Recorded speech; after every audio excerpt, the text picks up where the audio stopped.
Why did you quit Braille for a little bit? I did. Yeah. Why? It got to a time which, we could deep dive in a whole. This might have to be like an episode 2 deep dive. In it. 111, welcome to the Beautiful Day podcast, the second one. We got a special guest today, Nigel Jones. What's up with you? Shit, how you doing? Cheers to this. Cheers. Shit, I was like, hey, what can we shoot today? I did not expect him to say a whole ass bar. This is my second work establishment, which I'm here all the time. So what better place to do it, right? No, I love it. We drinking and shit. My boss was chill about it. She was like, absolutely film it. She gave us permission to skate on the bar top, but we'll see. Yeah. I'm broken right now, so we'll see what happens. What's wrong with you again? What happened? I got off an ankle injury, which I can send you a clip of it if you want to throw it in here. You can see the ankle injury. And then right when I got healed from that, I tore my meniscus. Meniscus? What the fuck is a meniscus? The ligament in the back of your knee. Why the fuck is it called a meniscus? I don't know. Some scientists made up some stupid ass word some odd years ago. Sound disgusting. And now that's what we say. It sounds like it won't heal correctly. I don't think it's gonna heal correctly. No, I got some good questions for you today and shit. Let's break so we wrote these questions on the way, me and Jubert, you know what I'm saying? We got Jubert in the background. Shout out my nigga. All right, look. Basic question. Where you from? I was born in Oakland, California. And then about 2001, at the age of whatever I was, we moved out to where we are now in Tracy. And I grew up out here in Tracy for most of my life. I did not know you was in Oakland. What the fuck? I had my hood rat years up until I think I was like 8 or 9 when we moved out. But how long were you in Oakland? How long? Yeah. 9 years. Since I was born till we moved out to here in 2001. I was born in 1992. Yeah. Okay. Cool. So. Tell me about Tracy a little bit, because I come out here, I always saw the signs driving up here to Sacramento and shit, like, you know, that little exit that you go this way to Sacramento or where the fuck it is, and then Tracy. Yeah. I'm like, what the fuck is Tracy? It used to be a small town. Like, there used to be nothing out here. When we first moved out here, we called it Cowtown because it literally smelled like shit. There was cows everywhere. I'm not even joking. You came into Tracy and you smelled straight cow shit. Like, that's the smell. That's what was going on. Damn. But it was at a time that the housing out here was actually like affordable for most people. So okay, what's like a 3-bedroom house? So my mom's first house when we first moved out here, she got a fat house. I want to say the house was 2,200 square feet, 2,300 square feet, 2 stories. We had I think 4 bedrooms, 3.5 baths. God damn. And I know she got it for like $320,000. Oh, she bought the shit? Yeah, well, yeah. My mom was making money back in the day. She was making money. That's crazy. So when she started making money, she was like, let me get my boys out the hood. We finna go to the suburbs. I love it. I love it. Ended up out here. It's cool. You like it out here? Like, do you like it out here? Like, would you get a house out here? It's one of those cities that if you're born and raised in it, you hate it, but for some reason you cannot leave. Like, you leave, and then it's like, bro, this is weird, bro. I need to get back over there. You know? It's my first time out here, and I'm having a good-ass time. Yeah, it's cool. Okay, so what got you into skateboarding, and when did you start skating? I'm going to be straight up with y'all, and I don't mean no racialness by this, but when I got introduced to the first white person on my block in Oakland, I got into skateboarding. His name is Sean. I don't remember his last name. Of course, I don't even know what he looks like right now. But if for some reason this man sees this video, Sean, shout out to you. He gave me a Kareem Campbell City Star skateboard. Oh shit! And that was my first board ever. That was my first board, and I didn't really think anything of it. I would like push on my butt on it around the house at my grandma's house out in Oakland. And then when we moved to Tracy, one of the first things I got into was skating because there was other kids around the block and they were doing it. So I was like, all right, I found a new passion. I'm about to jump into this. Didn't think anything of it, and then just started to just grow from there. How long did it take you to do an ollie? A minute, bro. No, actually, no. Ollie took me, I think I figured out how to ollie in like a week or 2. Damn. And I was like, bro, it was one of those things I like, when I was younger, and it's still to this day, like I can look at something and I can kind of like figure out how to do it. So I saw one of the homies do it and I was like, I got it. What about a kickflip? Kickflip took a minute. I learned heel flip before kickflip. Typical black nigga I think, shit. yep.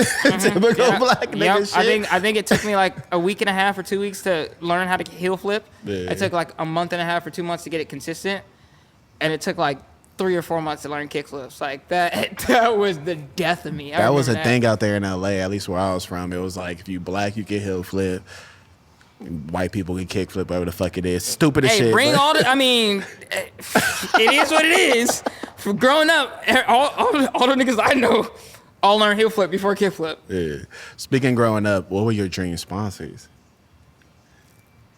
It could be anything. You know what I'm saying? Anything. Growing up, I never really had like a dream sponsor. I was never that kid that wanted to be sponsored. So you just wanted to skate. I just wanted to skate. Like if something happened, that's cool. Then I started getting into competitions, and that's kind of where I was like, all right, well, I could see myself with like DGK. That was my first like team. That I was like, oh, I would love to ride for DGK. Especially back then, DGK was fucking going crazy. And even before I had that thought, was trying to get sponsored by my local skate shop, Street Science, which I'm still on the team. What's it called again? Street Science Skate Shop. Yeah, that shit sound fire as hell. What the fuck? I've been on the team since I was, I want to say 14 or 15. Damn. Shout out to Jeremy Morgan. Tell me. Shout out that nigga. You say you were skating competitions, and that's when you wanted to be on like sponsors and shit. Have you ever won a competition back then? Yeah, I used to skate. We had a big contest out here. It's called Cali Am Jam. It was one of the contest series that kind of put a lot of skaters on the map. I think I've heard of Miles that Silvas came out of Cali Am Jam. Okay. I remember one of the last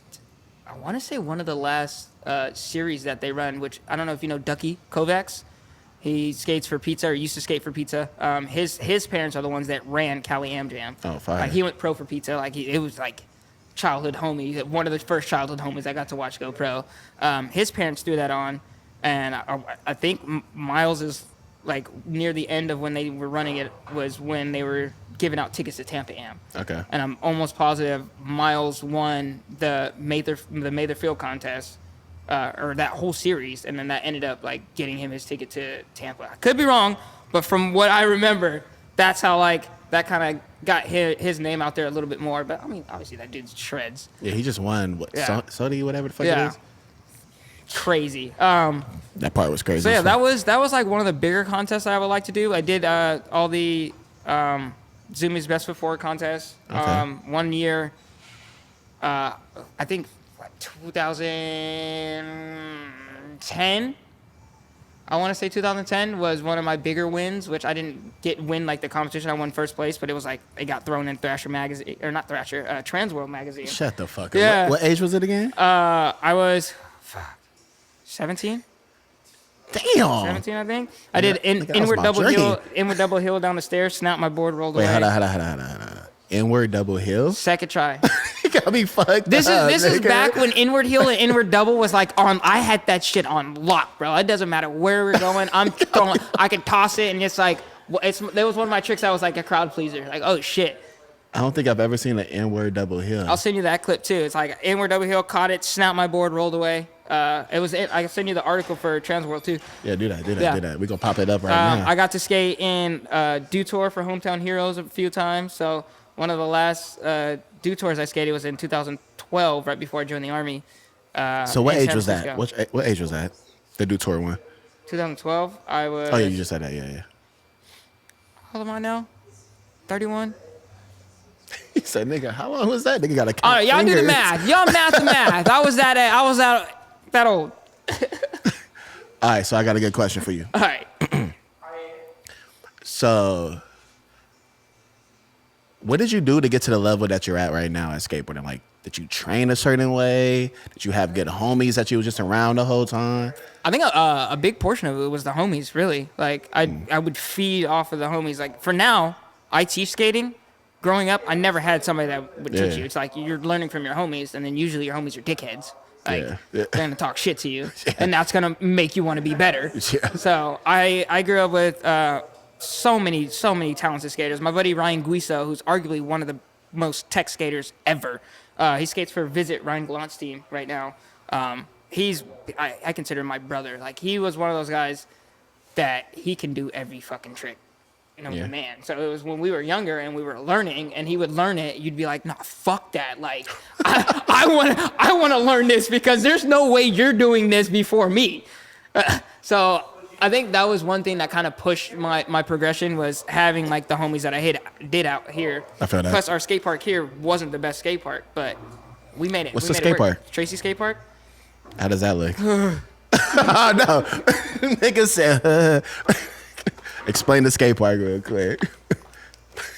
All right. That shit sound horrible as hell. Picture this. You pull into the parking lot. It's a cul-de-sac, all right? You're looking at the skate park. Cul-de-sac, you got like a barrier that you can see like a ledge, right? You walk into the skate park, there's a giant, like almost like what we're sitting on right here. There's like circular platform with like a little manual pad and then a big ass bank. The first thing you see, a big ass bank. Right after that bank goes into an A-frame with two ledges on the side, all right? Not you got bad. photos? You got photos of this shit? Oh, yeah. We can search it up? I got a bunch of stuff. I got a bunch of stuff.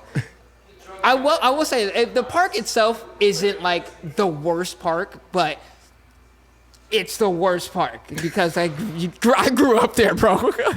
I feel like everybody has a worst park, and I feel like I haven't been to that. It's 5 minutes from here. I haven't been to that skate park in like 10 years. Yeah, we gonna pop up one day for one of these videos.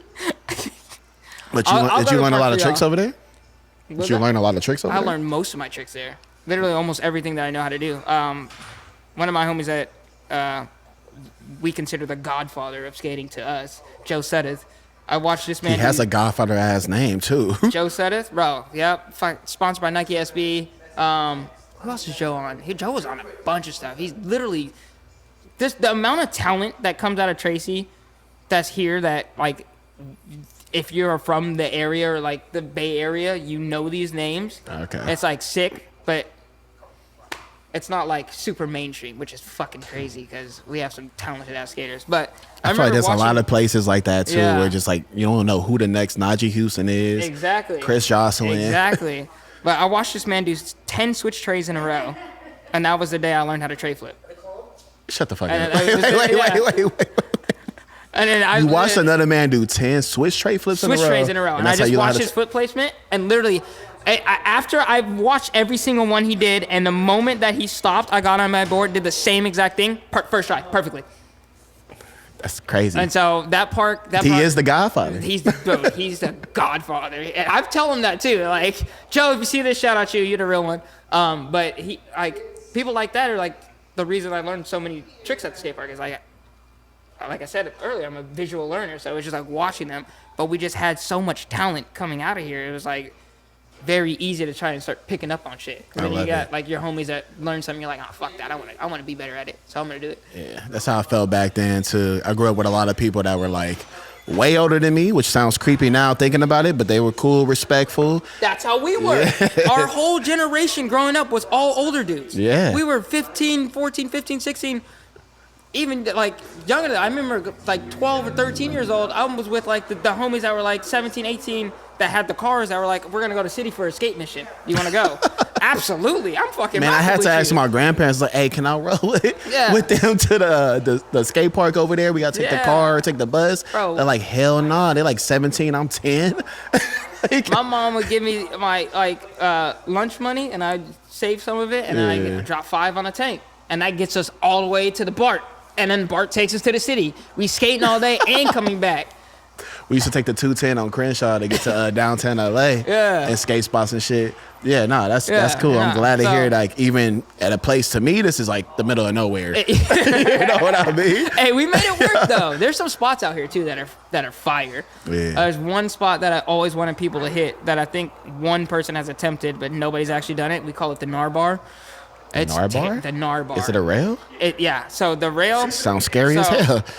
You have to start in the street, like in the middle of the street, and it's a busy ass street. It's one of the most busy streets out here. Out here? Yeah, and it's right in front of the hospital. So you have to pop up onto the sidewalk, and then there's maybe like a 6-foot gap to a handrail that goes into the parking lot. But it's at the level. If you pop, you're landing on a lower rail. So it's a far gap a little bit. No. But if you get on, you're gonna be sitting. but it's gnarly, so we called it the Gnar bar. And I'm sure you get this joke all the time, but if you bust your ass, it's a hospital right there. You literally walk right inside. Hopefully you can walk. Yeah. We got to sip to this one. Take a cheers. All right, did you quit Braille for a little bit? I did. Yeah. Why? It got to a time which, we could deep dive in a whole. This might have to be like an episode 2 deep dive. In it. We might have to dive into a deep dive for that. But there was a time where it wasn't working. Nothing was working for me. Like, you would think as a channel that is the largest skateboard channel with people that are taking care of that channel, they're going to take care of you, but that's not always how it is.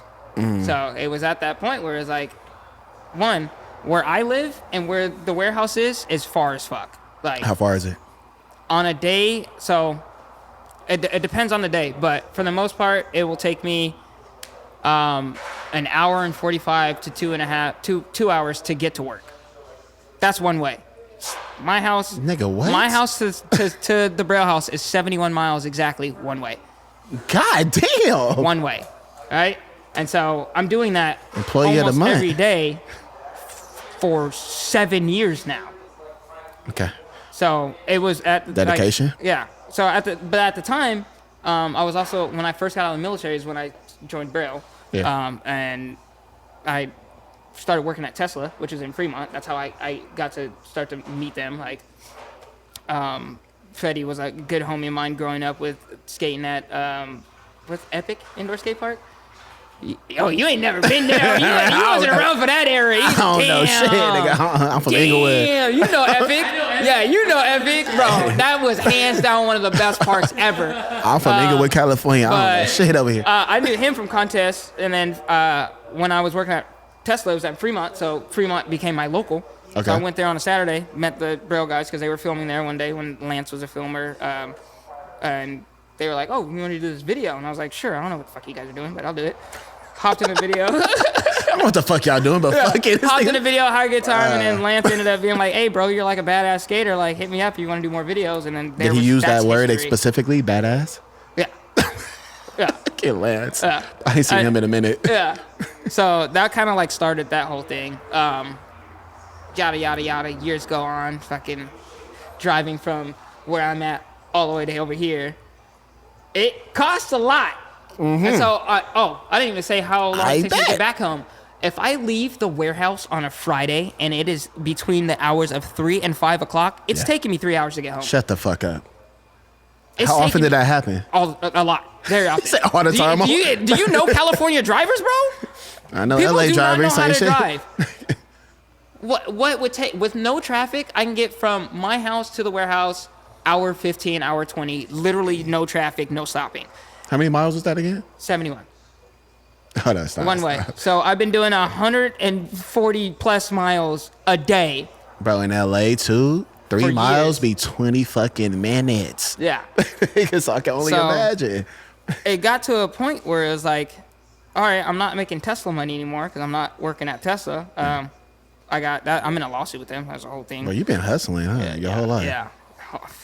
Got to. Yeah. From the moment I knew I was like, I fully think I had middle child syndrome. And I was like, my mom ain't helping me with shit. I'm fucking on my own on this one. Damn.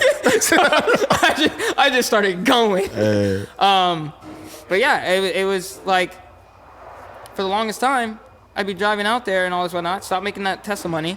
So I was like, at one point it got to a point where it's like, I'm losing more than I'm gaining with you guys right now. And no matter how many times that you'd be like, hey, like, we kind of need to make a little bit more. Like, we kind of run the channel. There's literally the main people are running your channel. Why are we not being treated like, not royalty in a way, but like... you got to be treated like it's your channel. You gotta, to be honest, you gotta know your worth. Yeah. And I think... Or at least communicate. Yeah. Be able to communicate. For me, for the most part, I still don't give a fuck about money. It wasn't my main thing. Yeah. But it's still like, I need to be able to sustain myself. I need to be myself. comfortable. Yeah. I love entertaining people. I'm good at it. That's like one of the best things that was for me, was finding that channel and being able to have that outlet.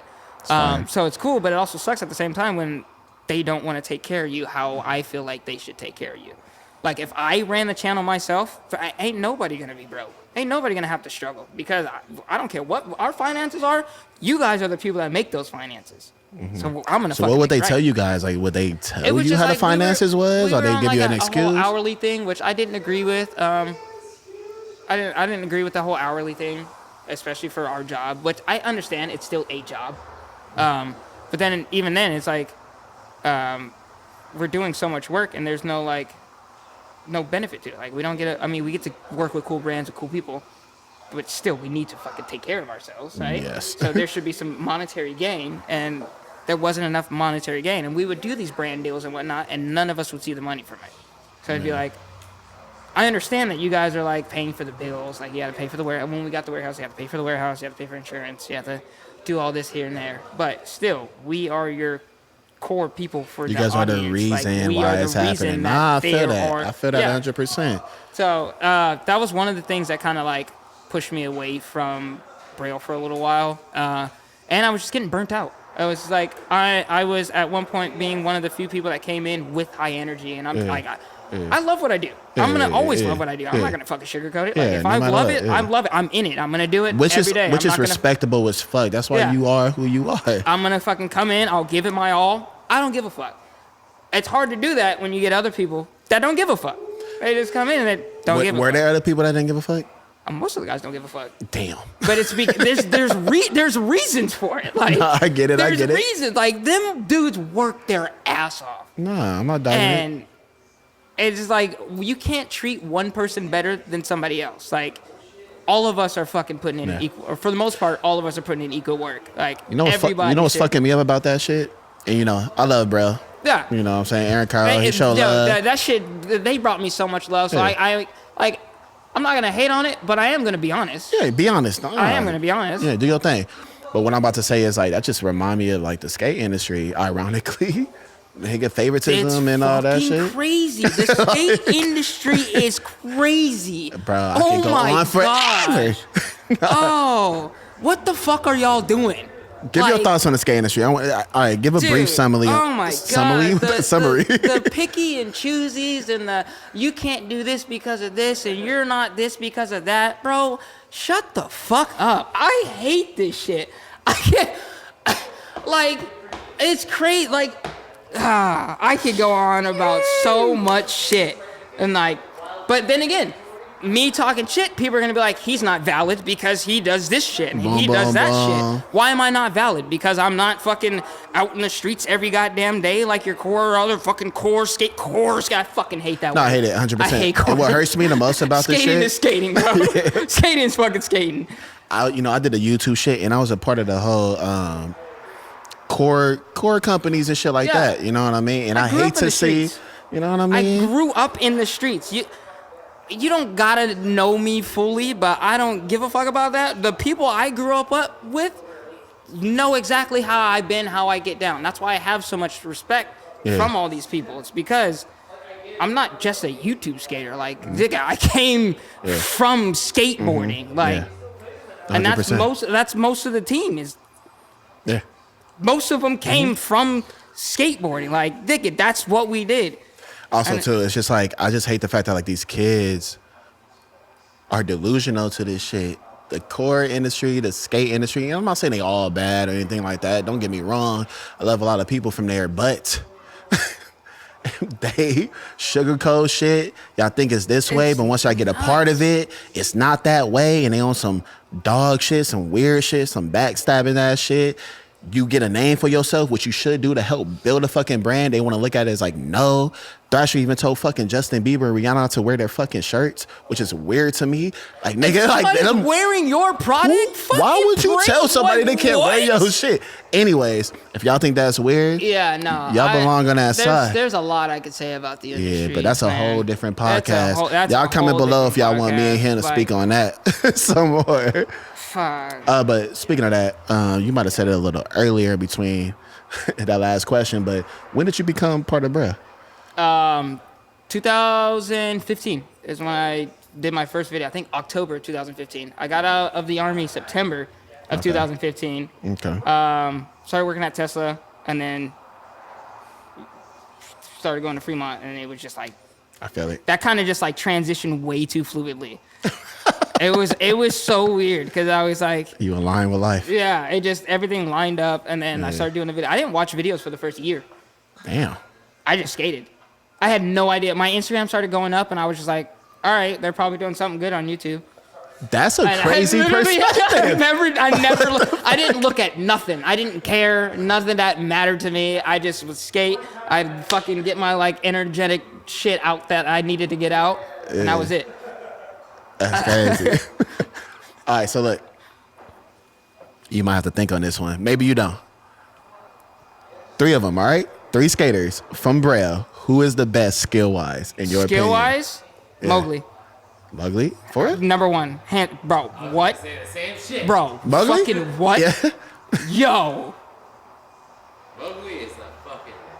I met him at the... Mowgli's number 1 right now for me because he's the GOAT. Like, his worth ethic, his like anything that Talking he about wants skill-wise, though. It's all of that. If he has it, bro. Don't get me wrong. I'm not saying... I just ain't really watched the skating like that. If this nigga wants to do something, he's gonna learn how to do it. That's amazing. Bro, and he'll make it look good. He'll fucking figure it out, get it sloppy, land it, dial it in. Fire. That's number 1? Number 1. 100%. Number 2, JD. Hands down. JD? Bro, I've watched this kid go from like learning shit to now he's ripping in the vert ramp and on in the streets. Like I'm Come here real quick. get in here. Mowgli. Mowgli? Mowgli? Mowgli. That dude's the ripper. A ripper. Mo. I guess Mowgli really doing Mo, it. JD, bro, honestly, yeah, watching, just because I get to watch JD, bro, Yeah. and I know he's not even done, like, he's just getting started. Yeah. It's sick. Like, that kid's incredible. He's super nice. He's super kind. Hella humble. He's hella humble. His family's hella nice. Like, Yeah. JD's being brought up, like, right. Fire. And then third on my list has got to be Ricky. Okay, all right. This is what I'm confused about. You feel me? I don't really watch too much skating besides Ricky's when it comes down to the team like that and yours. But I think Ricky number 1 from what I know. I guess I don't know too much.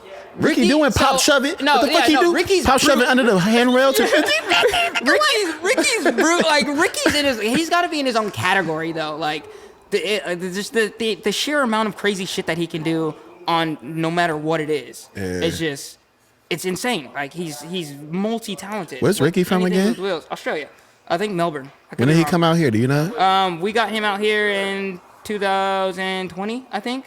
Okay. He's been out here for 3 years. Damn, he's really hustling. What the Yeah, fuck? and dude, yeah. Inspirational. No. The main reason Mo's first, bro, you don't realize. I gotta say it. Dude, this man, oh my God. It's just like all around is just a fucking just skater.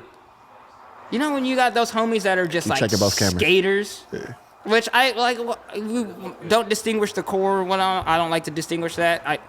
But there are people that I look at and I'm like, bro, you're a fucking like skater, dude. Mm-hmm. Like, there is a slight difference in skating, but Okay, so these are just the teammates now. Okay, isn't it like old Braille people like it's Carlos Lastra, right? What the fuck did you make that face for? Do we gotta speak about it? Should we speak about it? I don't think we should speak about it. Last time I met him, that nigga was a cool nigga. From everything that I know behind the scenes, don't fuck with Carlos. Okay, I don't know what the fuck. What? If everybody knew the info that I knew, most of y'all would not fuck with Carlos. I'm just saying that. There's a lot. I don't know. There's a lot. He did a whole video with John Hill.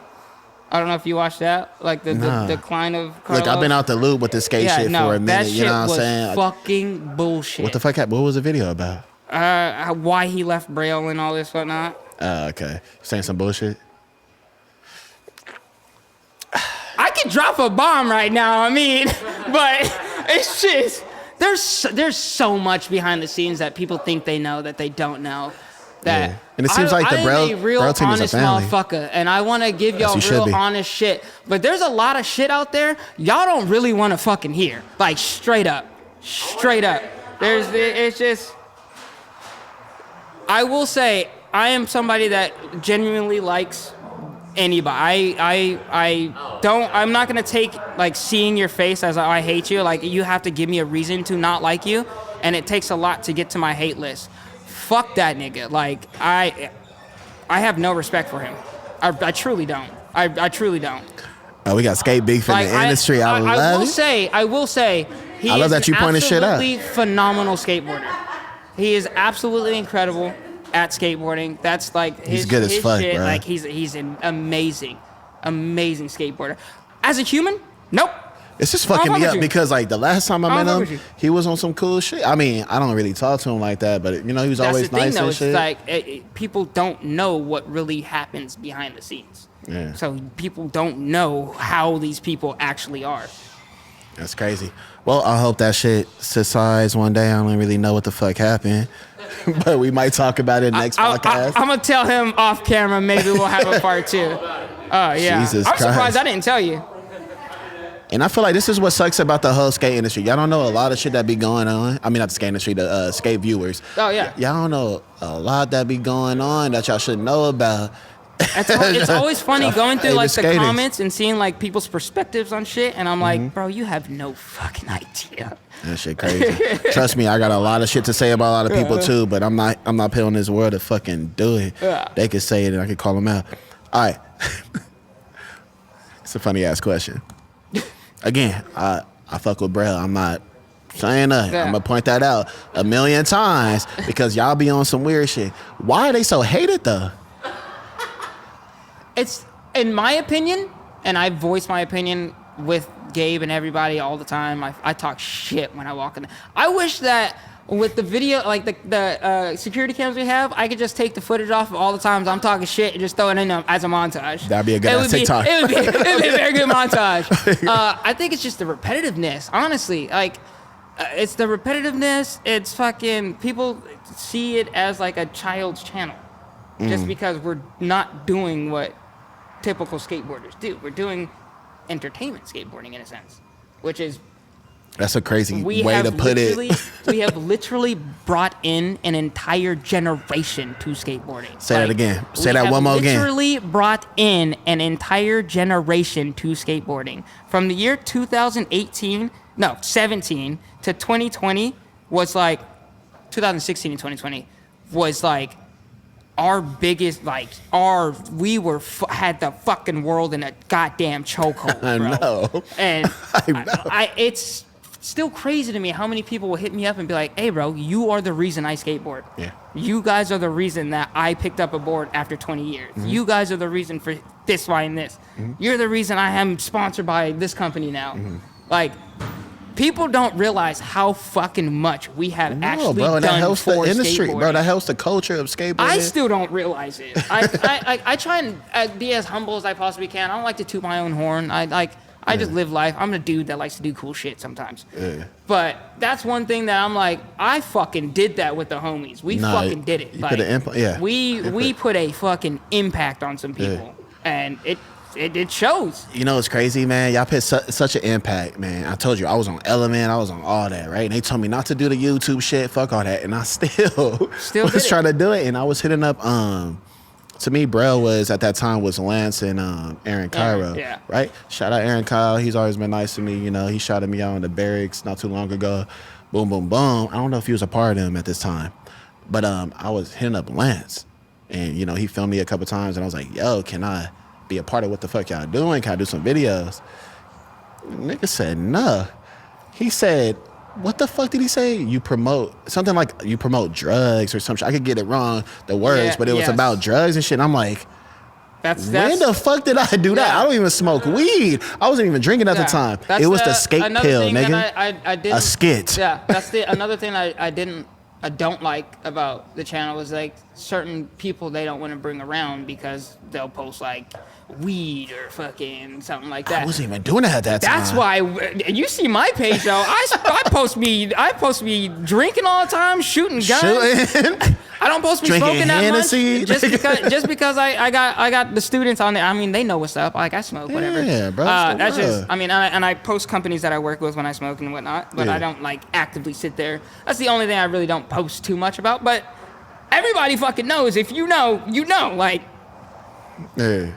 I don't know, dude. Nah, but I was a little hurt about that. Not offended. I'm like, okay, I get it. Your business model. That's what else I was gonna say is, I didn't agree with anytime we had an idea of having somebody come out of the warehouse, they would be like, oh, well, this person does this, this, and this. We can't have them. Yeah. Even though it would be a phenomenal skater. But then they would choose other people that were still weird that didn't benefit for us. See, really. so it's so contradicting to me. You feel me? Because it's like, you're You just know like the how many skate times I industry. brought up You're your acting name like to the skate come industry. do videos? You did? Real nigga shit. Bro. Real nigga shit. I brought up doing videos with you, fucking Jubert. I know, like, we did videos with Carl Watson. He's a Bay Area homie. We've done that. Yeah. I fuck But with even Carl like Watson. Cody McIntyre watches the channel all the time. Yeah. He wants to come on and do videos. He's been out here. He shreds. I skate for him. Why aren't we doing videos with him? Why aren't we doing videos with literally everybody? Like, that's one thing that I kind of let's deep dive a little bit. One thing that kind of pushed me for my decision of leaving Braille for the time that I did too was I used to run the skate shop there. Yeah. And do all the online orders. And what I was trying to do was have it to be more like a skate warehouse, to where it's like we carried all these other different brands. We work with it's not just Braille. It's gonna, you have Element. You can get DJK, you're thinking you can get bigger. everything. I was thinking super big picture, but they were more on the lines of, well, we want to take over the industry. And I kept trying to express, like, you can't really do that as like to me, when I look at the skate industry, you benefit off of working That's with other unfortunate, bro. That just sounds like the whole core side of skateboarding. and that's but- it. and It's like, oh, I want to be the what? top. I want to be at the best. No, just be with everybody. That's how you're gonna fucking evolve. So I got like I'm a glad Skate I'm One back. I'm warehouse, glad I'm back. Skate One account open. We tried to get Deluxe open, but we weren't core enough for Deluxe. Literally got told that. I swear to God. But I got all of these these accounts open so that we could start carrying all these different brands, so that when people went on the Braille website, yes, we had the Braille boards and everything available, but you also had these other options, right? And that was going to bring everything together. And I think if it would have went that direction, with them being more open with working with everybody rather than trying to be its own entity, it'd be even better. Bro, skateboarding has a fucking problem. It has a problem. I'm surprised we don't look like rollerbladers right now. I feel like bro. I'm too open to be able to like run like.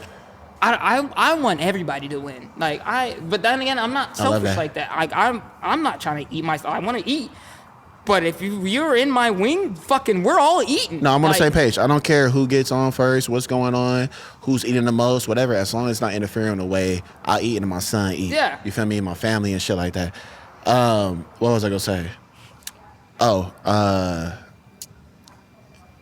hurt me the most about the whole damn, Lance was like, nah. And again, I'm not dogging it, whatever. Y'all had your own business model at the time, which I don't agree with. But all the homies were on their channel at the time. Garrett, Chris, everybody. All the YouTube niggas. And they was getting Everybody. hella subscribers. But for some reason, I mean, we know the reason now, they were like, no, me and Luis Moore at the time, they're like, they fucked with him a little bit, but they're like, nah, because of that drug shit. So I it is what don't it know is. how. I still haven't talked to Luis. I saw him at Tampa Am. Yeah. And I kind of got the cold shoulder, so I never introduced He myself. did that to you? Huh? I didn't know if he was just trying to just do his, because they were all filming and whatnot, so I wasn't going to bug them. I wanted to introduce myself, but at the same time, I kind of was getting that vibe like, y'all don't really fuck with me like that, just because, one, you don't know me, two, you probably already have like an idea of who you think I am. It's whack as fuck. Yeah. So got a lot I to definitely say. would want to like meet him one day and actually sit down and talk to him, because I watch his videos. Like, Hard worker, you know what I'm Yeah. saying? He really cares about skateboarding, boom, boom, boom. But I got a lot to say about that whole Luis situation, but one day we'll do See, it. I don't know nothing need to about talk the to him. I situation. got to talk to him before I talk to the public about it. Yeah. Because I don't move that way. Yeah. Anyways, next question. Next question. What is the craziest interaction from a fan that you experienced? I've had a few. Really? Okay, name them. Damn, I don't know what's the craziest. Hey, can you check I had a dude almost make my wife shit her pants. Wait. at Six Flags. What? Yeah. How? We were walking through Six Flags Magic Mountain. Right. First things first. My wife absolutely fucking hates when people walk up and they're like, "Oh my God, you're Nigel." She hates it? Yeah. I fuck with Because that. they usually want a picture with me, and she has to be the one to take the picture. Yeah, it's just hella awkward. It's Yeah, like, she's like, I fucking hate this shit. yeah, So I don't blame her. I feel it. we already started the day with going through the park. We were there maybe an hour. And this was just the timing. I don't know how this timing got to this, but it was a time at Magic Mountain when all the there was like fucking, I want to say like 20 high schools at this fucking park. So there's a lot of people at the time that were more than likely watching the channel. So we got stopped every 50, 60 feet. Oh my Oh, God. it was constant all day, bro. You gotta be walking over there. I don't ever really feel like a celebrity ever wherever I go, but that day I was like, what the fuck is happening right Got a now? whole storm Bro, of people. it was literally just like even adults, like the kids that were there, like everybody in between was just coming up like, yo, bro, I watch you on YouTube, let me get a picture. But there was one time we were about to leave the park, walking down by the racetracks, the little go-kart racetracks. Not paying attention to nothing. Apparently, this dude noticed me from in the front of the line from where he was. He jumped over all of the fucking ropes and shit. No, the fuck he did it. And sprinted at us. The only thing I remember hearing... I'm like, nigga, what's going on? No, we didn't see him. All I heard was... And there's like... the loudest Nigel I've ever heard somebody yell. Like, ever. I'm like, what did I do to Ever. you? He was like, did the run up, Nigel! And Courtney literally, I looked. No, it's not like, what? No, I was checking. Is it still recording? Yeah.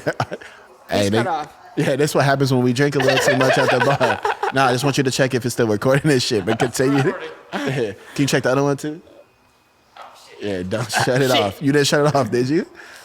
Well, tuning in right now, Okay, Jubert cool. looks like he's a little intoxicated. Are we going to end up having him finish this off, or is he going to go sleep in the car? We'll find out later on. Yeah, you lucky I don't do a podcast with you while you lit. They're gonna be crazy. Let me say some dumb shit. But no, the dude ran up, did the stomps, yelled my name hella loud, and I look at my wife, and she's sitting there like this. Because she didn't know what the fuck was gonna happen, and I'm sitting there like I didn't even notice. I'm sitting there with my fist ready, like nigga, what?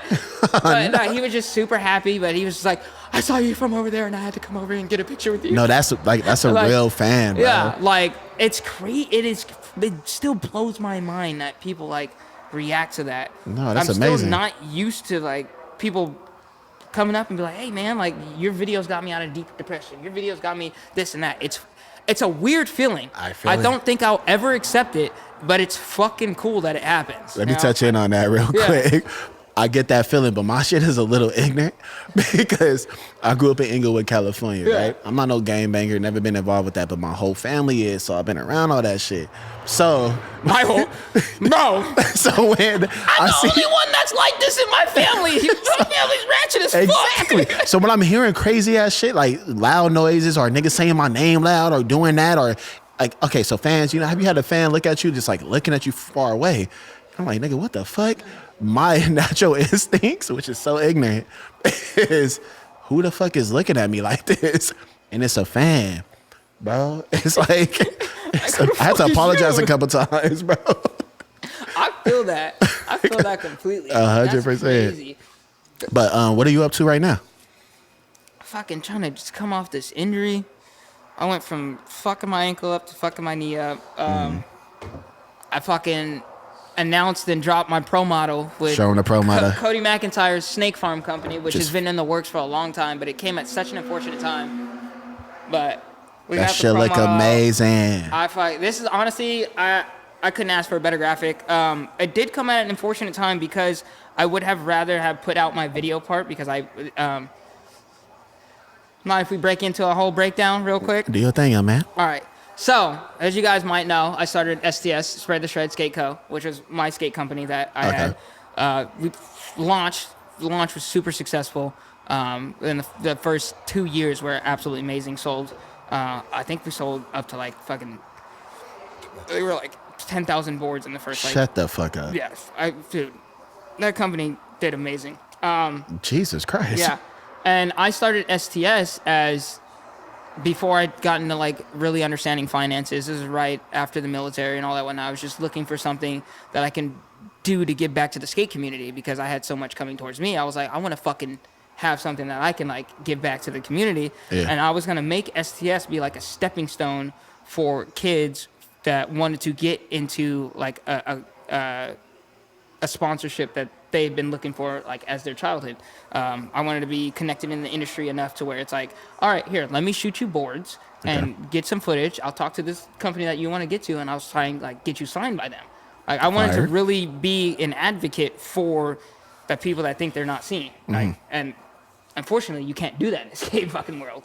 It doesn't work like that, which it should, but it doesn't. I found out the hard way. STS was still going on. Everything was good. And then Cody had reached out to me, I want to say about almost a year ago. And he was like, hey, man, we got this. There's a whole reason that him and Snake Farm happened. I like to think I was a part of it, which is a whole... bro, I could break down into so much shit right now. It just fucking... but I'll try and make it kind of short and simple. Anyways, Cody had reached out to me, and he was like, hey, man, like, we've been talking for a minute. I really want to put you on a Snake Farm. How do you feel about that? Like, we dropping you a pro board, and then you drop your part and all that whatnot. And traditionally, obviously, you want to ride for the team, be announced on the team, then ride for the team, drop your part, and then... That's fucking fire. Pro, right? Wait, how did you meet Cody McIntyre, though? With STS. So, my company, STS sponsored Blue Tomato, which is the Zoomies of Europe. Blue Tomato? Blue Tomato is literally... It's a Zoomies fire-ass of name. Europe. They have, I think it was like 100 and something stores over all of Europe. So that was one of my biggest contracts, was getting STS in Europe at all their stores. I think our first contract, we got my boards into 90 stores. Nigga, that's fucking amazing. And so his lady, Julia, she skates for Blue Tomato. And the year that I met him, we sponsored because now the Zoomies Best Foot Forward, they don't do it out here. They only do it in Europe. So it's now Blue Tomato Best Foot Forward. Or they do it, period, still? They do it, period, yeah. What the fuck? Blue Tomato, Best Foot Forward is still huge over there. Oh, what huge. the fuck? So we got to get all the winners from Blue Tomato out here as their American California tour, skate tour. So we hosted it. Me and my business partner, Rob, all the guys came in. Fucking Lenny Pfeiffer, dude, solid. Levi Loffelberger, he came out, solid skater. Who else came out? Santino. Like a lot of the like super good contest skaters from out there came out here. And Julie came out, and then Cody McIntyre came with them. Our first tour was in LA. So I got to spend the whole week with him and got to know who he was as like a person and all that whatnot. It clicked off right away or what? Right away, bro. Like, bro, we talked for hours. I'm glad to hear that. That was one of my favorite skaters for a long time. One of my best boys. Like, this is what I hate about the industry too, because he told me the whole blackball story with him, and it's fucking stupid. Wait, he got blackballed? That's why Thrasher don't post him no more. None of that, bro. And it's the dumbest thing ever. It's the dumbest. Everyone thinks everyone thinks he's racist for no reason. Wait. So that's the reason why people... Thrasher is the reason? He skated a ramp that had the Gadsden flag on it, which is the snake with the coil that says, "Don't tread on me," which, by the way, is not fucking racist at all. If you ever do your research, it's part of American history, you fucking idiots.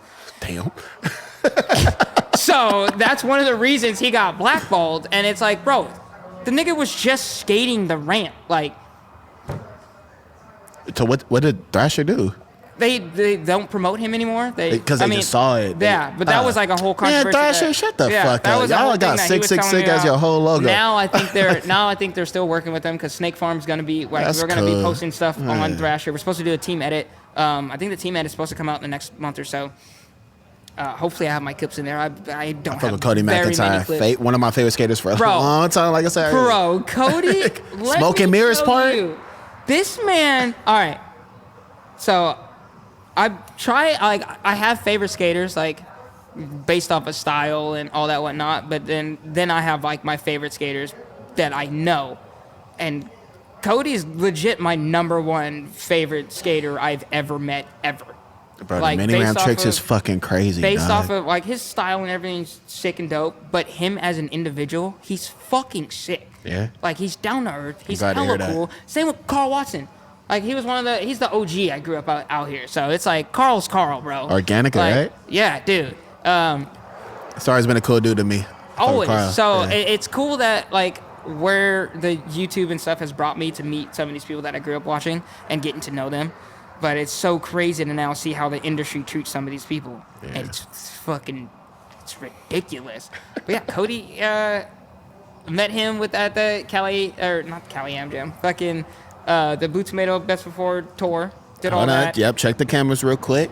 Yeah, don't touch nothing. Cool, 111. Appreciate you, bro. So it went from there. Like we ended up. I know I did a video with Demolition Ranch. If you guys watch YouTube, he's the biggest gun channel.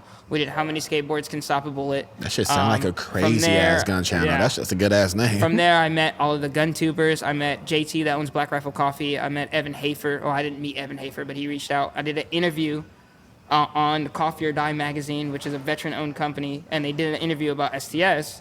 And then JT that owns Black Rifle hit me up, and we had a meeting, and he wanted to do a skate tour, and I was like, hey, let me bring my buddy on, Cody McIntyre, to this and see what's going on with that. Cody ends up meeting this guy Chad that owns Snake Farm. I don't think they talked prior to this, me bringing him out to JT's. I could be wrong, but I'm almost positive that was the first time they meeting, was me inviting him out to JT for all this. Yeah. Cody meets Chad over at Black Rifle, and at the time he was looking for a new home, leaving blind and everything, so that kind of just Which Cody McIntyre shouldn't have been on blind, period. This nigga deserves something way better than that. But that's a different conversation. Yes. Yeah, it's a whole different conversation. But ended up being on Snake Farm. Then he was like, hey, man, like, we obviously want to bring you on at some point. And that kind of started the talks. That was like a year ago. We started talking about bringing me on. And that kind of transitioned into me dropping the board and all that whatnot. But, like I said, I wanted to get my video part out. I wanted to fucking do it the traditional way. But I understand that they were like, bro, your accolades already that you have just on the internet is like, we're going to run with that, which I was okay with. Like, the world's changing. Skating's going to change. Like, if y'all don't get to the program right now, y'all going to be stuck. It's not ideal. It's not traditional. But at the same time, it's like, I still feel like I earned that spot over the years that I've been fucking putting into the game. I'm gonna tell you why already. One, the industry want to act like its connections are fucking ready. Yeah. You already connected on top of got more followers and more fucking input and impact than most of these niggas. So it's one of those things where it was like, bro, like it's a sealed deal. Like we're gonna fucking drop your board, absolutely. I personally do, like I said, wish that I could have dropped my part, and now I have to wait even longer to get my knee healed and all that whatnot. How long is it gonna take to heal again? So I've been going to the VA. Join the Army, they said. It'd be fun, they said. Not when you get out, because they don't give a shit about you. Oh, no. I went there, I saw my doctor, which I haven't had a doctor in a while, and he was like, all right, how bad's your knee? And I was like, it's bad, I'd like to get an MRI. And he's like, okay. We'll give it a week, and then we'll see if you're better. And he ordered me a knee brace. My knee brace came in today. That picture. I had this doctor's appointment a week and a half ago. My knee brace just came in. I've been just limping and gimping the fuck around. Bro, you tough as fuck. I've been thugging it out. I've still been teaching. What did you tear again? A mucus? My meniscus? Meniscus, whatever the fuck. Hell nah. But yeah, so it's unfortunate that, I mean, I'm fucking stoked that this board dropped. I mean, if you want to go get one, that'd be sick. Snakefarm.com. Nah, not if you want to. Go get one right now. Yeah. Look at the description. So that's cool that it dropped. I'm so stoked for it, but at the same time, like I said, I wish that it can be a little bit more traditional so that you guys can see me out in the streets, because most of you guys see me in the warehouse and they're like, "Ooh, can you skate in the streets?" Bitch, I'm from the streets. Of course I can. Boys. It's crazy. I don't know why people are like, "You're in a warehouse. It's different." Nigga, it's this. I'm just like, I can still do the same shit. What do you mean? What do you mean? Take the roof away. It's the same thing. I've been focused a lot on teaching. It brings a lot of joy to me. Okay. Like it's sparked that interest in skateboarding more than skateboarding has. Why would you itself. say that it sparked more of it? What made it happen? The smiles of the kids, or what? All of that, the progress that I see, and like knowing that my programs work. One of my students is an Olympic athlete. Shut the fuck up. She's ranked 2 for Team Mexico, and she's ranked number 2. She should be number 1, but apparently The girl that keeps getting first place, they know the judges, so she keeps getting scored a little bit better. Nigga, your But accomplishments are crazy. If you watch my Instagram and my stories, Maya Kinney, my student that I teach, she's ranked number 2 for all of Mexico for women skateboarding. That's amazing, and bro. she's incredible. Hopefully this year, so the Olympics she's qualified 46th, I want to think, for women's. Okay. And usually I think they take 45 and below for the Olympics. But her mom told me that they're thinking about taking up to 60. So she's got a contest coming up. Actually, she just fucking got buckled, so I don't know if she's gonna do this contest. But if the Olympics is supposed to take up to 60 from what people are saying. So if she does, then I'm gonna be her Olympic coach for this year. Bro, that's amazing, fucking bro. sick. But it's so much more rewarding seeing like how good my students get and how much they thrive. So what comes with you teaching them? Like, what do you like? You ain't got to go full detail, but I feel like I see a lot of people teach skaters at skate parks and shit like that, and it's just like they're skating with them. No, No? I don't. I'm rarely on my skateboard. I'm literally with you. Like That's we're amazing. fucking getting shit down.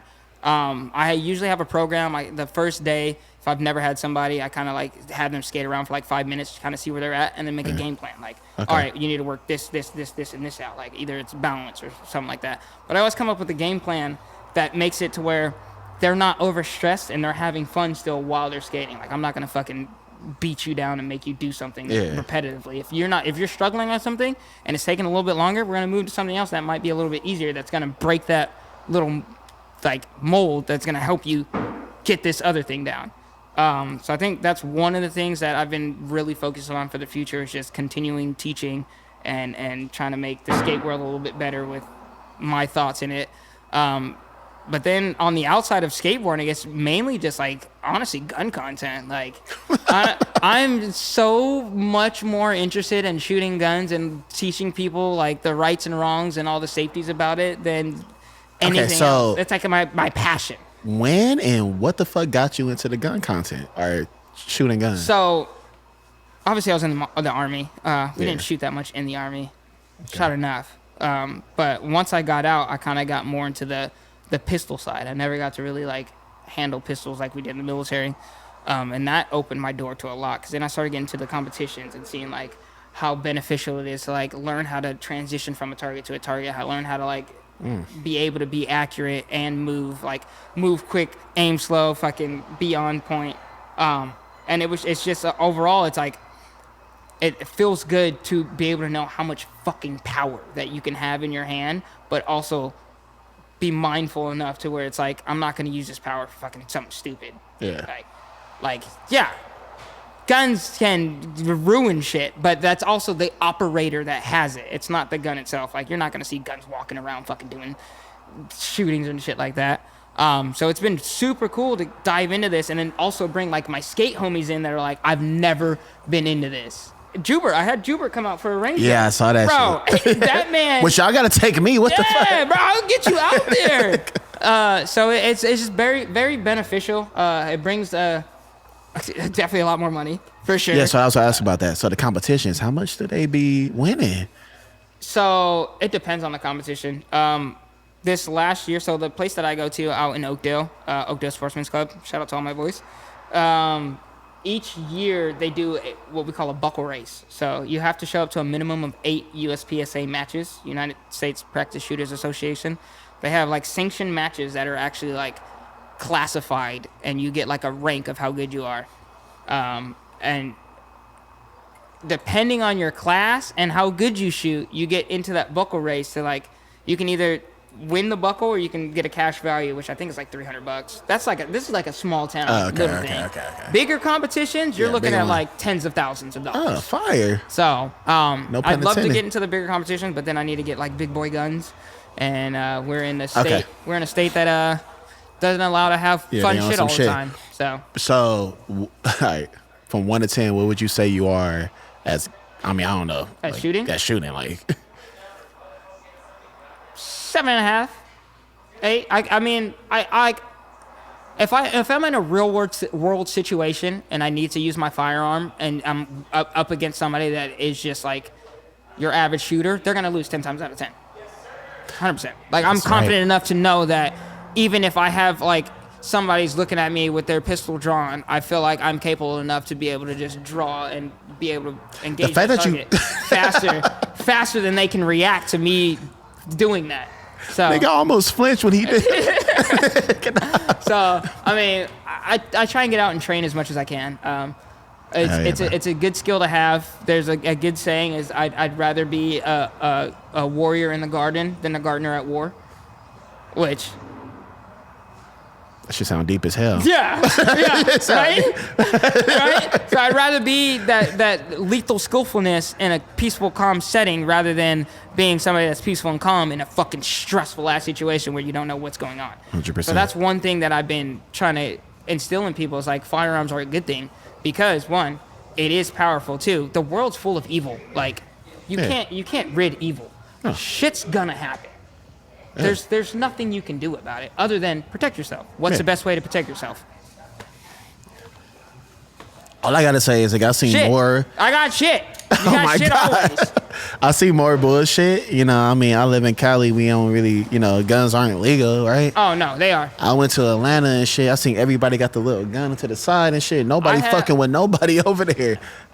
Full disclosure, I have my CCW, so I carry everywhere. That's right.